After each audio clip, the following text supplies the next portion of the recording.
كن سعيدا كن فريدا عش بفخر في الحياة لا تبالي فالمعالي للتحدي لا سواه كن سعيدا كن فريدا عش بفخر في الحياة لا تبالي. அல்லாஹ் செம்ம டேஸ்ட்டாக இருக்குது.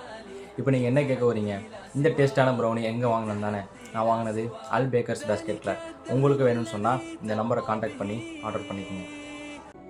تذكر يوما كنت تعانق دمعة الفكر تناجي الله في صبر وترجو رحمة تسري.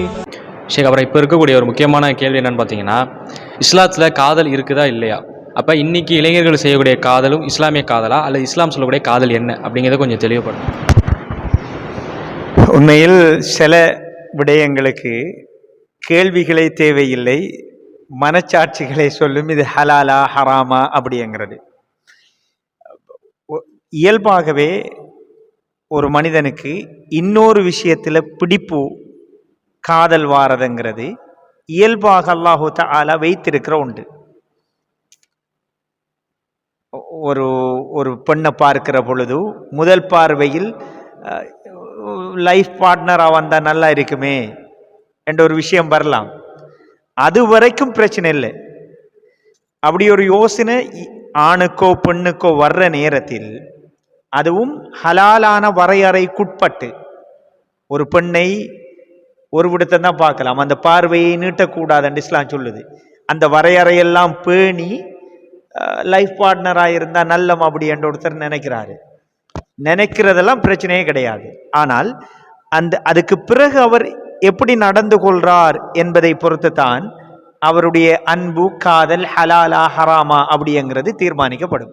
உண்மையில் உரிய தரப்பிடம் அந்த செய்தியை சொல்லி ஒலிதாரரை அணுகி பிரச்சனையை அணுகி தனிமை சந்திப்புகளின்றி தொலைபேசி தொடர்புகளின்றி உற்று பார்த்தலின்றி கவிதைகள் வரைதலின்றி கடிதங்கள் கொடுத்தலின்றி முறையான முறையில் அணுவாராக இருந்தால் இஸ்லாத்தில் அதற்கான அனுமதி உண்டு.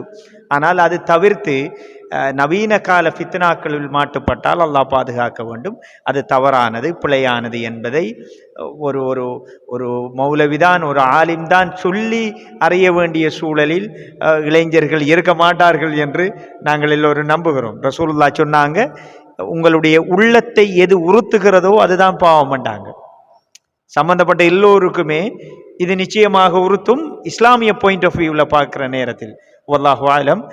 எனவே அப்படியான ஈர்ப்புகள் வருகிற நேரங்களில் அல்லாஹ்வை பயந்து, குறிப்பாக விசேஷமாக ஒரு விடயத்தை சொல்லணும், எங்களுடைய வாழ்க்கை துணையை நாங்கள் தெரிவு செய்கிற நேரத்தில் எனக்கான கணவன் எனக்கான மனைவி என்பதை விட என் பிள்ளைக்கான தகப்பன் என் பிள்ளைக்கான தாய் என்பது முதன்மையாக இருக்கணும். இந்த சிந்தனை வந்தாலே ஹலாலான காதலை நோக்கி நகர்வீர்கள். வல்லாஹு அலம். அஸ்ஸலாமு அலைக்கும் வரஹ்மத்துல்லாஹி வபரகாத்துஹு.